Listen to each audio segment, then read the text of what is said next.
Happening overseas to Jerusalem now, where Israeli police overnight stormed a disputed site that is revered by Muslims and Jews and fought with Palestinians. That led to other attacks in the region. Israel is a land where the sands of time whisper tales of an ancient history intertwined with an unyielding faith. As you watch this video, the land has once again become entangled in another deadly war. And yet Judaism, Christianity, and Islam each venerate this sacred ground. But what has just happened in Israel, other than the war, has shocked religious people throughout the nation and worldwide. This is big, so big that the region as we know it today may as well be reshaped to something else. So, what's the deal with Israel and ancient prophecies? Join us as we explore the topic with hard evidence. Before we dive into some of the more shocking unveiled secrets of the land, let's start with Israel's history for some context. Israel, situated at the crossroads of continents, stands as a land bridge connecting Africa, Asia, and Europe. It is bordered by Lebanon to the north, Syria to the northeast, Jordan to the east, Egypt to the southwest, and the Mediterranean Sea to the west.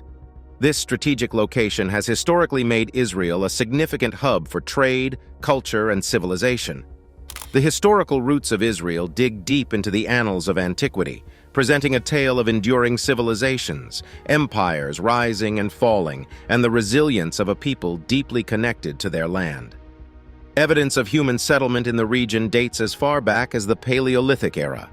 The land of Israel was a melting pot of ancient cultures, with traces of various civilizations, including the Canaanites, Philistines, Israelites, Babylonians, Persians, Greeks, and Romans. Each left an indelible mark on the land, contributing to its rich and diverse historical tapestry. Today, the land stands at a time in history where it can change everything about the world's future. It may even bring an end to our times according to a prophecy. But more on that later. The foundations of Israel can be traced back to the settlement of the 12 tribes of Israel in Canaan in ancient times. The 12 tribes, descendants of the patriarch Jacob, established their presence in Canaan, guided by a shared faith and lineage. The period marked the beginning of a distinct identity for the Israelites, united by their common ancestry and beliefs. This tribal society witnessed a significant transformation with the establishment of a united monarchy under the leadership of King Saul, followed by the illustrious reigns of King David and King Solomon. Saul, as the first king, ushered in a centralized form of governance, uniting the tribes into a single kingdom. King David, renowned for his military prowess and wisdom, expanded the borders of the kingdom, solidifying its presence and influence in the region. His reign brought stability and prosperity, and Jerusalem, a city he conquered, was declared the capital. King Solomon, son of David, further elevated the kingdom's status. Renowned for his wisdom and splendor, he constructed the first temple in Jerusalem, a symbol of faith and a central place of worship. The temple became a cultural and religious center, attracting people from far and wide. However, tragedy struck when the Babylonians, under King Nebuchadnezzar, invaded Jerusalem in 586 BCE, laid waste to the city, and demolished the temple. This marked a period of exile for many Israelites, an era of displacement and struggle. The second temple was built following the return of the Jews from exile, as decreed by Cyrus the Great of Persia. However, this second temple also faced a similar fate. In 70 CE, during the Jewish-Roman War, the Romans, under Emperor Titus, razed the Second Temple to the ground. Both these events had a profound and lasting impact on the identity and resilience of the Jewish people, shaping their religious practices, culture, and historical consciousness. The temples, although physically lost, remained eternal in the hearts and faith of the Jewish community, leaving an indelible mark on the foundations of Israel. Jerusalem's importance is rooted both in the history and theology of Judaism, Christianity, and Islam. Jerusalem, often referred to as the epicenter of faith, holds profound importance for three of the world's major religions: Judaism, Christianity, and Islam. Each religion reveres Jerusalem for its unique religious narratives and the spiritual connection to foundational figures and events. In Judaism, Jerusalem is regarded as the spiritual and historical heartland of the Jewish people. For the Jews, Jerusalem is where God chose to reside, and it is mentioned over 600 times in the Hebrew Bible. Christianity likewise holds Jerusalem as a holy city, primarily due to its association with Jesus Christ. It is where Jesus was crucified, buried, and later resurrected. These are the three most pivotal events in Christian doctrine. The Muslims call the city Al-Quds, which literally translates to holy city. Jerusalem, for the Muslims, is the third holiest city after Mecca and Medina. The city is associated with the Prophet Muhammad's night journey, during which he ascended to heaven. Additionally, several prophets revered in Islamic tradition, including Abraham, David, Solomon, and Jesus, are associated with the region, further deepening its religious importance. It is this deep connection with spirituality in the Abrahamic faiths that has made the land an epicenter of many prophecies. But how close is the nation of Israel to actually fulfilling one of these chains of events? We'll discuss that shortly. Jerusalem is replete with religious landmarks and associations. For Judaism, the Western Wall, believed to be the remnant of the ancient temple's retaining wall, is a focal point for prayers and religious gatherings. The Temple Mount, where the first and second temples stood, is profoundly significant and is believed to be the site of the future Third Temple. In Christianity, the Church of the Holy Sepulchre stands at the heart of Jerusalem. It is revered as the site of Jesus Christ's crucifixion, burial, and resurrection. The Mount of Olives, associated with Jesus' ascension to heaven, and the Garden of Gethsemane, where Jesus prayed before his arrest, are also held in high esteem. In Islam, the Al-Aqsa Mosque within the Old City of Jerusalem is a central religious site. The Dome of the Rock, with its iconic golden dome, is a symbol of immense religious and architectural significance, believed to be the site from which the Prophet Muhammad ascended to heaven. Despite its sacredness, Jerusalem has witnessed long-standing religious and political tensions. It remains a deeply contested territory, a symbol of religious heritage, and a locus of modern realities. The city's ownership and control have been a subject of dispute between Israel and Palestine for many years. All of this is further complicated by the desire to rebuild the Third Temple. For the Jews, the desire to rebuild the Third Temple in Jerusalem is steeped in religious prophecy, historical connection, and the longing to resume ancient rituals. It symbolizes the fulfillment of prophecies, heralding a new spiritual era and the coming of the Messiah. It's seen as a reconnection to their historical and religious roots, a place to revive ancient worship practices and rituals outlined in the Torah. This aspiration reflects a deep-seated cultural and spiritual identity, affirming their connection to God and their heritage. However, rebuilding the temple in Jerusalem is a task fraught with complex social, political, and emotional dynamics. The region has a diverse population with deep-rooted beliefs and historical narratives. Rebuilding the temple can evoke a wide range of emotions and convictions. For the Palestinians and other communities, it poses a threat to their sovereignty and can escalate already existing tensions. Balancing these contrasting beliefs while preserving social harmony is a formidable challenge. But why is it so important for the Jews to rebuild this particular temple? Is it only for sentimental reasons, or is it tied to an ancient prophecy that relates the temple to something much bigger to come? This has continued to be debated vigorously in both religious and historical communities.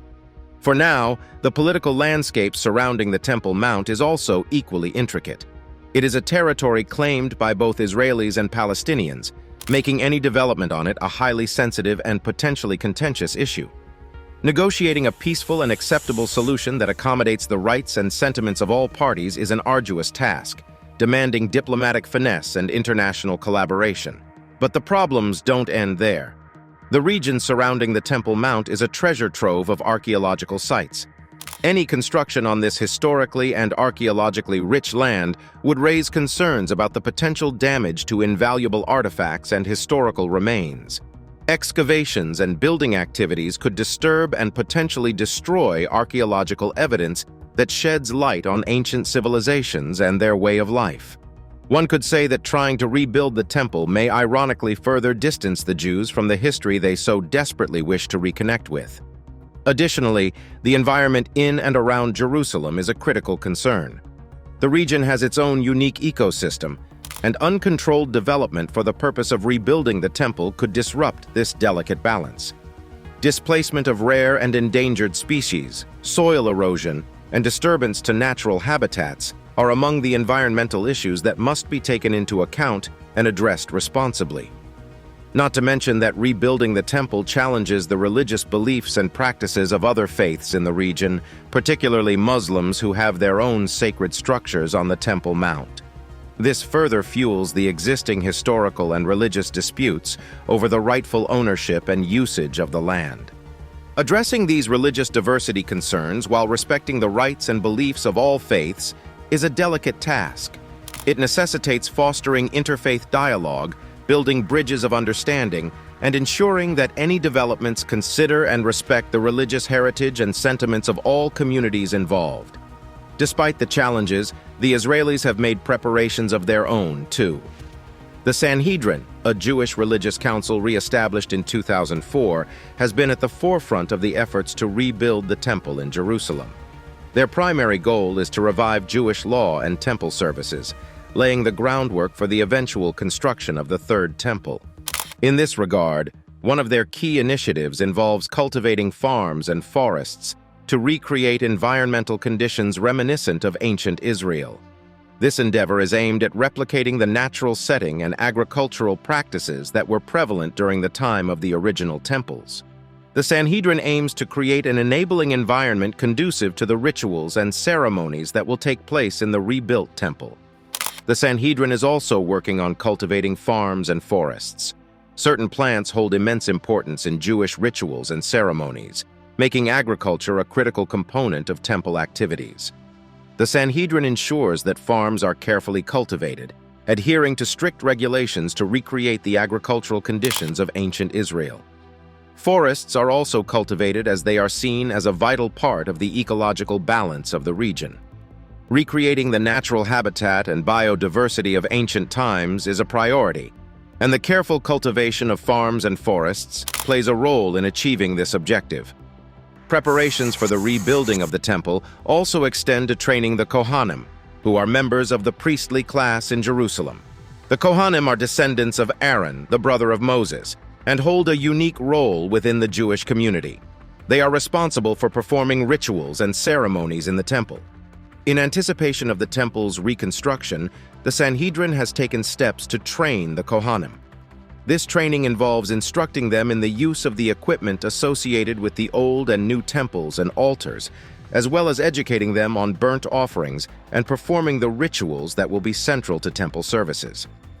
Another crucial aspect of preparation involves the production of the red heifer. The ashes of the red heifer are essential for purification before entering the temple. Red heifers, however, have been long extinct. The Sanhedrin is working to engineer an unblemished heifer using red Angus as a base. This genetic engineering initiative is an innovative approach to ensure the availability of the red heifer, a critical requirement for temple rituals. They claim to have made a breakthrough in this regard, but the red heifers produced this way are now being kept in an undisclosed location. Here, they'll be housed in secrecy until they reach the ages of 2 and 3 years old. The heifer must be at an age where it is considered mature, but not too old to meet the religious requirements and undergo the necessary purification rituals as outlined in Jewish law and tradition. However, the challenges extend beyond religious aspects. We already discussed the political and religious challenges involved, but things go much deeper than this. Rebuilding the temple is not a purely domestic affair. It carries significant implications for international relations. Israel, as a nation, relies on international alliances and diplomatic relations to maintain its standing on the global stage. Any move perceived as provocative or disruptive, such as rebuilding the temple in a disputed area, has the potential to strain these international relations. Financing the construction of the temple is another significant concern. The cost involved in such a project would be substantial, and Israel might need financial support from various sources. Relying on external funding could make Israel beholden to those providing the financial assistance, potentially impacting its sovereignty and decision-making.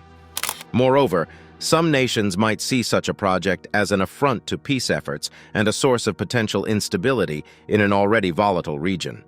This could lead to diplomatic pressures and economic sanctions, creating additional challenges for Israel, which is desperate to normalize ties with its Arab neighbors. Israel must thus strike a balance between national aspirations, international relations, and fiscal responsibilities if it is to go ahead with the project. This will require careful planning, diplomatic finesse, and an understanding of the global political landscape. Let's say that Israel is successful in its efforts, then what? Of course, we can't predict the future with any degree of certainty, but concerning this matter, we have a wealth of texts and prophecies guiding us. Daniel's prophecy, as outlined in the Bible, holds profound significance in the context of rebuilding the temple in Jerusalem. According to this prophecy, Daniel received a vision from an angel that foretold the coming of a Messiah, the destruction of a city and its temple, and the subsequent rebuilding of the temple. This prophecy also provides a timeline and a sequence of events. It delineates the beginning of this timeline with the issuance of a decree to restore and rebuild Jerusalem. This decree marks the commencement of the countdown leading to the rebuilding of the temple. The prophecy further predicts the arrival of an anointed one, who, tragically, would be killed, and the temple would be destroyed once again. These events are seen as precursors to the eventual rebuilding of the temple in Jerusalem, making Daniel's prophecy a cornerstone in the eschatological beliefs surrounding the Third Temple. Of course, now we know that most of these events happened exactly in this order. The temple was rebuilt following a decree from Cyrus the Great. Next, Jesus of Nazareth appeared in the Holy Land and was tragically murdered. And then this second temple too was destroyed. Now all that remains to be fulfilled is the final part. That's where things take a grim turn. Central to eschatological beliefs is the concept of the Antichrist, a figure prophesied to rise to power and play a significant role in the events preceding the end of days. According to interpretations of various religious texts, the Antichrist will be a charismatic and influential leader who will support world leaders politically and religiously. It is believed that the Antichrist's rise to power will signify the beginning of the end times. In the context of the rebuilding of the temple, the Antichrist is seen as a figure who would support the construction of the Third Temple, forming alliances and covenants with world leaders to facilitate this endeavor. This support is thought to be part of a larger plan to consolidate power and influence on a global scale. Consequently, the Antichrist's involvement in the construction of the temple is seen as a significant prophecy fulfillment. Next up, we'll witness the Armageddon. The concept of Armageddon, derived from the Book of Revelation in the Christian Bible, is envisioned as the final apocalyptic battle between the forces of good and evil, a climactic event that will usher in the reign of Jesus Christ, who will re-emerge miraculously. It represents the ultimate war that will lead to the establishment of a new world order under the rule of Christ. The events leading up to the Battle of Armageddon will be set in motion by the construction of the Third Temple. The involvement of the Antichrist and the rebuilding of the temple are considered precursors to this epic battle, where the forces of evil will confront the forces of good. The fulfillment of prophecies related to the temple's rebuilding is thus intricately tied to the anticipation of Armageddon and the subsequent establishment of a new divine order. And once that is done, the world as we know it will come to an end. At least that's what the Christian prophecies proclaim. Regardless of these prophesied consequences, Israel stands determined to reclaim their land. For the Jewish people, the land of the temple is not only a geographical location, but a fundamental aspect of their identity and faith. The aspiration to rebuild the temple in Jerusalem is a powerful reflection of their enduring connection to this sacred land and their unwavering commitment to preserving their cultural heritage and religious practices. The long history of exile and dispersion has not diminished this determination. Rather, it has fortified it. Despite the challenges, the Jewish people continue to persevere, seeking to re-establish the heart of their faith on the Temple Mount. Also, as believers reflect on the prophecies and signs associated with the rebuilding of the temple, they find reassurance in the alignment of these events with ancient predictions. The fulfillment of prophecies, such as those outlined in the Book of Daniel, is seen as a testament to the divine plan and a confirmation of the unfolding destiny foretold in these sacred writings. For the people of faith, this reflection not only reaffirms their belief, but also bolsters their determination to work towards the fulfillment of these prophecies. It fuels their conviction that they are part of a larger divine narrative, and their actions are instrumental in realizing the predestined events that will ultimately lead to a new spiritual epoch. The journey towards rebuilding the temple in Jerusalem is layered with historical, religious, political, and spiritual complexities. It is a journey marked by profound determination, guided by prophecies, and driven by the deeply entrenched faith of the Jewish people. The significance of this endeavor, both in historical and prophetic terms, underscores the profound connection between faith, prophecy, and the human quest to reclaim what is held sacred. Thanks for watching. Don't miss this video you see on your screen right now. It's truly unbelievable.